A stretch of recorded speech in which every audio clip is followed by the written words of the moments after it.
more fossil fuels, declaring carbon neutralisation, offering no explanation, and there's still no reparations. It's a world in which the words Free Palestine will get you labelled anti-Semite, but Islamophobic rhetoric will get you pride of place on Newsnight. You've got to be fucked up to survive in this fucked up paradigm. Indulge me as I rewind to ensure you understand that line. You've got to be fucked up to survive in this fucked up paradigm. Heaven forbid in this free country there might just be a time where I might come up with a statement quite so forthright as to say the British Empire has been much more deadly than the Third Reich. No, that's not me showing a verve right. Just calling a spade and a knife to slice this hegemony to our size. Unelected monarchs, parliament lies, they only change if you and I fight. Thank you.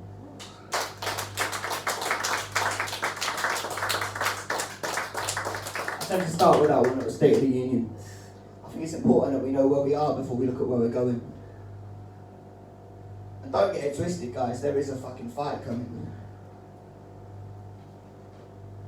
Don't know if you know, but the Police Crime and Sentencing Bill came into force this week, so that's shit. And yeah, full solidarity with everyone striking, because it's fucking shit. And ultimately, guys, if you don't think that the people who are striking or those people who are protesting are on your side, then look in the fucking mirror, because you're on the wrong one. Because ultimately, we are all still stood at Peterloo, where William Files died aged 2. John Lees was mortally wounded too. Austerity's the new cavalry coming through with swords swinging to vanquish you if you dare to preach of revolution or reform outside of their cultural norms. Disenfranchisement of the North is a phenomenon we understand, of course, but these days the ruling class have taught the masses to ignore their place as the lords, and that the problems of the poor are not the fat cats and their hordes, but rather come from foreign shores. Their work lives are now no time for pause. So to gain information they are forced to consume the lies of media whores. Yes, Sidmouth's mouths lie all around. Yet when the screams of oppression ring out so loud they make no sound. But there is not a better sight in the world to be found than when the beat of liberty's drum captivates the crowd. So no matter how many times we are knocked down, we must rise again to higher ground, because we are all laying slain. Peterloo. All represented, repressed. Echoes of Shelley ringing true. Politicians are reduced to mere personifications of eternal sin. Answer me. Has anything ever been as apt as that? Your representative democracy's a pile of crap. A single borough and school are hegemonic. It's the bureaucrats remodeled to give the semblance of the meritocrat, when in fact the dial of the thermostat has not been turned a single click. From the white heat of 1819, the Manchester Yeomanry, you and me. You see, history repeats.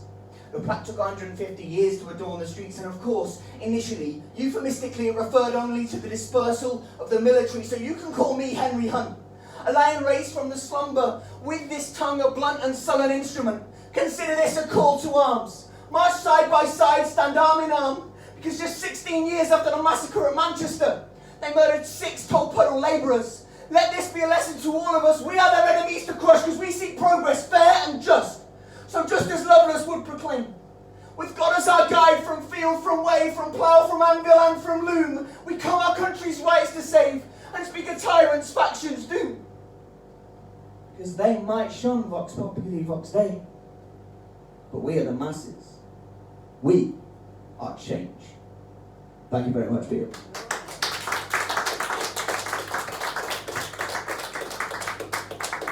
Yeah, I'm the royal poet. I'm Northampton's premier punk poet, but I am the only fucking one.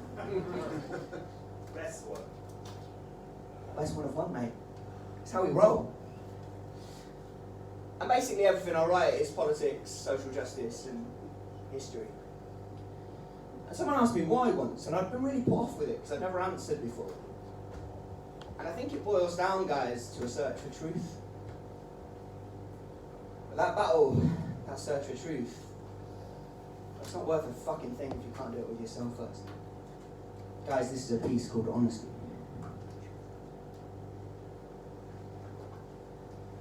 Don't you know the truth is It's always more convoluted than the lie. You see, lies are constructed, stories. Consequently, they are black and white, whilst truth is always laced in shades of grey. Truth cannot be explained away or delineated as night from day. Besides, you don't deserve the break. The cycle is freewheeling with no break. And either you remain awake with moral imbalance you can't shake. This is the reason your nightmares come graced with strangulation from dead babies' face. Dead babies who are blessed with faces, though you never saw dead babies' face. You must have been able to face yourself, but not for long. Since that fate took place, you made a choice. You live with a mistake. Though the same choice is made each time you replay. Every week or so inside your brain, 8 years since, and still nothing's changed. You resent you made all you hoped to make with your life from then on. Opaque in your criticisms of self. Your skeletons do not reside within your closets. They sit proudly on your shelf. Dust balls, they only company this world deposits, and oh, how they choke you and your health. See, you're vomiting from lack of breath, using lost esophagus as wealth, to try in vain to repay a debt you know in truth cannot be helped. And you've become crippled by the interest payments of the loan, the life, the hand you dealt yourself. The loan, the life, the hand I dealt myself. Herein underlies the darkness that lies within inside my mind, duplicitous at times, tormented by time, treading water against the tide. Tried. Jury after jury did not find guilty. So self-sentencing presents the only opportunity for justice. See, don't you know, truth is always more convoluted than the lie. I see it clearly. Thank you.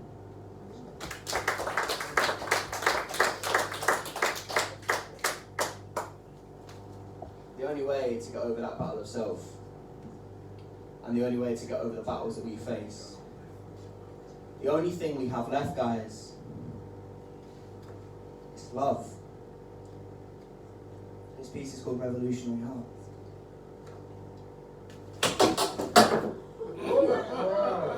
Bringing the fucking roof down. You see, you can't spell revolution without evolution. I wrote that back in the dirty words conclusion. But many of you still seem to show confusion, like we're faced with a perverse double meaning of evolution. So sit back, relax, as I deliver absolution in the form of an examination of revolutionary constitution. See, most mistake.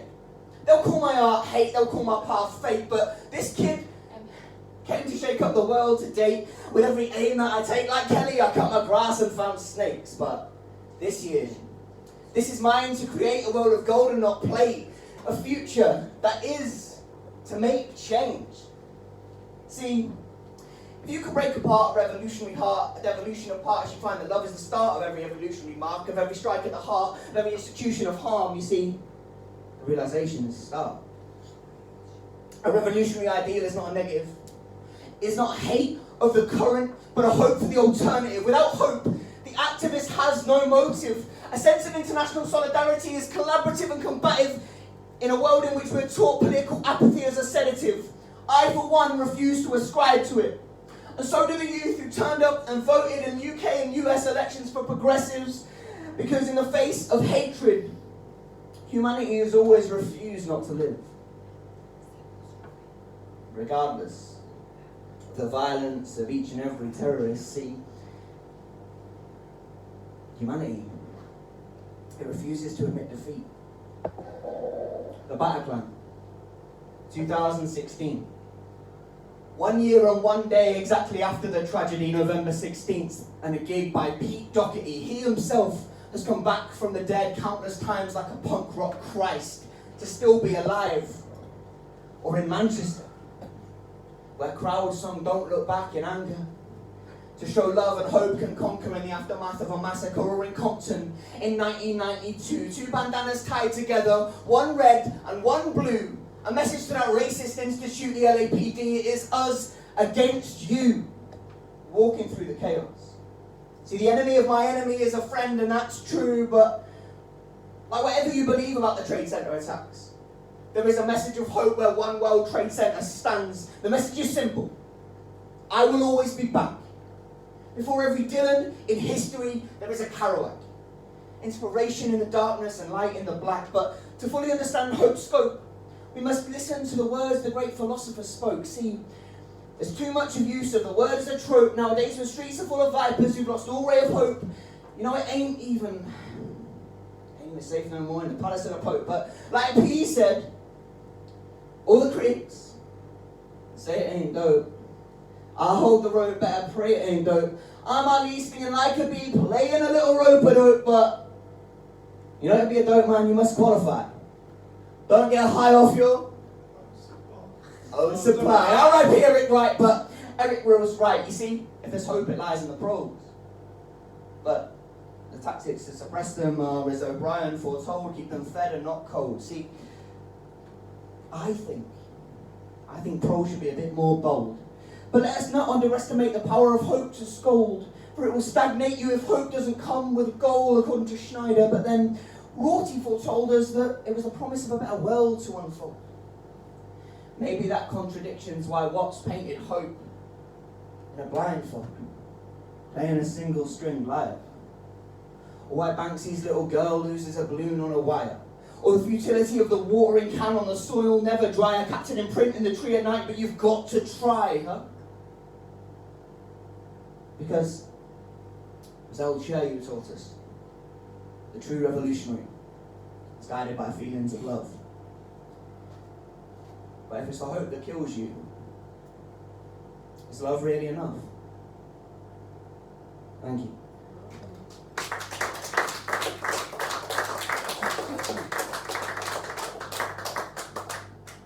So, we're into the romantic part of the evening. I'm sorry, it's not really uplifting. I do feel a little bit bad, but not that bad. Not bad enough to stop. I also struggled for a long time to write about what's going on in the Middle East, in the Far East, in the East. What words back in my mouth? Rewind. Effectively because of that search for truth that I was talking about. Because there's a lot of fucking stuff being said. I'm not saying a lot. Guys, it was Wilfred Owen who once said that poetry is in the pity. And yet, there are no elegies to this generation, and in no sense is that conciliatory, but there may be to the next. And that all a poet could do today is warn.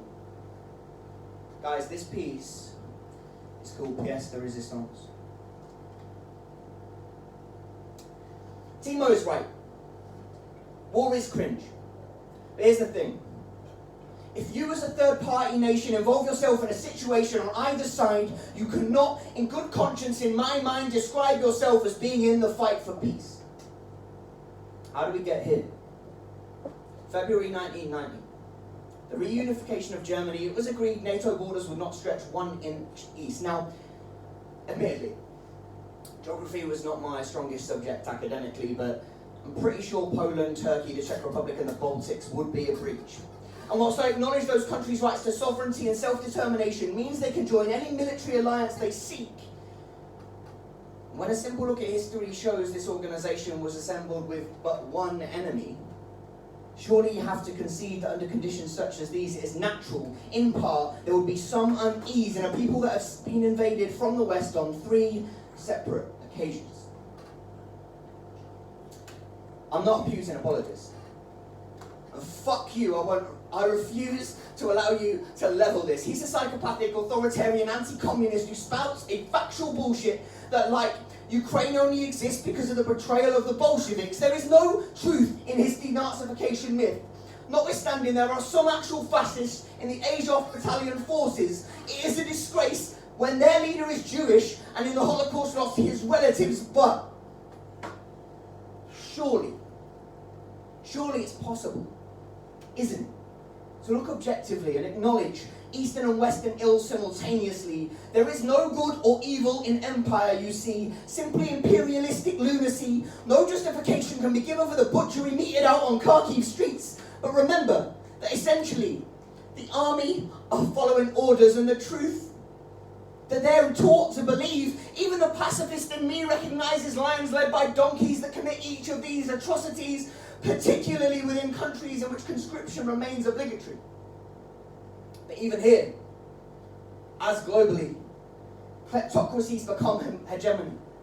Follow the dirty money and power wielded over everything. Our capital, practically, is a playground for oligarchy. Don't think that sanctions will really mean much for these. They are our media and corporate elites. Weaponizing our economy simply penalizes citizenry, while we prop up the industries that manufacture these death machines. For now do thrive the armories. Do not think the hypocrisy is lost on me. Molotov cocktail instructions on the BBC, and the legitimacy of refugees that flee whilst Palestinian funerals are being attacked by Israeli police and depicted as conflict not invading apartheid regime, or that's still behind. It's still beyond the pale for me to speak the truth that the Hague owes a Tony Blair-sized debt to Iraqis, and that our solution to the spiraling price of energy is for our Prime Minister to fly and head to the Saudis and negotiate another deal and a greater reach for a government who've sentenced Yemenis to the greatest humanitarian crisis the world has ever seen. And still stoned to death our siblings who are LGBT. The US already twice vetoed a deal for peace which met the conditions of both Russia and Zelensky. Each day of delay, it's innocents who bleed, because bombs don't end wars, diplomacy does. America wouldn't allow Chinese missiles on its borders, so why do we ask Russians to do the same? This is not a game. Surely there is a path of de-escalation that remains, that allows both sides to legitimately claim they have succeeded. Allowing no off-ramp to a dictator surely creates a feeling that there is nothing to lose. Now, I don't know about you, but that seems too high a risk in a world of nukes. I suppose you can choose. Either abuse and call me a Kremlin stooge, or get behind the sentiments that far too many lives have been lost already. Peace and profit in this life are diametrically opposed, so which matters most?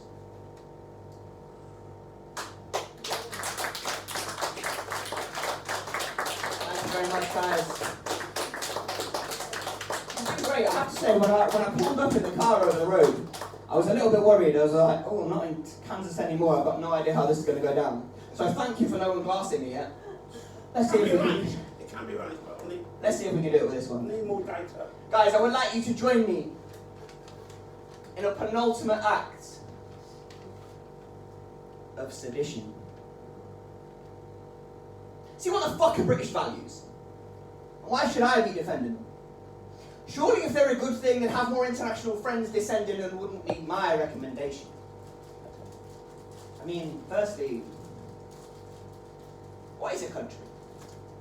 Some island rock with an accepted hegemony, or just geographical proximity, and you're asking me to suspend my disbelief and believe and promote these, some code of moral beliefs propagated by an abstract concept. Please.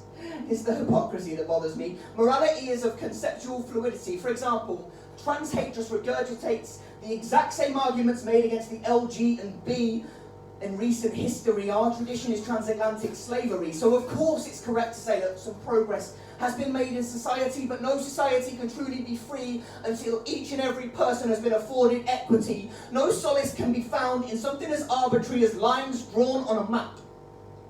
What the fuck is a country? Further to that, even if to that first question I do concede, what exactly makes a value British?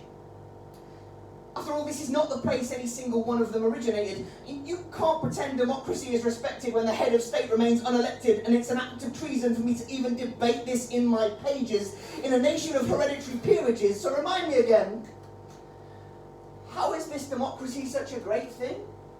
When, through using Queen's consent, a monarch can change 1,000 pieces of legislation before they pass through Parliament to ensure she's exempt. And where does this leave the rule of law? There is no way we are equal before. Look at the conviction rates in any court. What the fuck is individual liberty when Northamptonshire Police can invoke Section 60 and stop and search anyone on the street without them needing legitimate belief of any crime? And when our government still sets its sight on stripping back our human rights and uses our taxes to fund a flight to send refugees to Rwanda on a one-way flight, no pretense can be made to practice tolerance when our 8-year-old girls are subjected to prevent and the Prime Minister gets to put his prejudice in print. Here's the thing. When you ask me to hold sacred what is British, I'm sure it's not the images of the diggers, of the levellers or the suffragettes or the tax resistors or abolitionists you picture, is it? It's just elites who sit on the other side of life's pickets. What sanctimonious bullshit. You see, Peterborough? Resistance. Resistance is as inherent as the bootlickers. Thank you very much. I've been the Revolt poet. You've been pissed off. And to end, I'd just like to share one final piece of knowledge.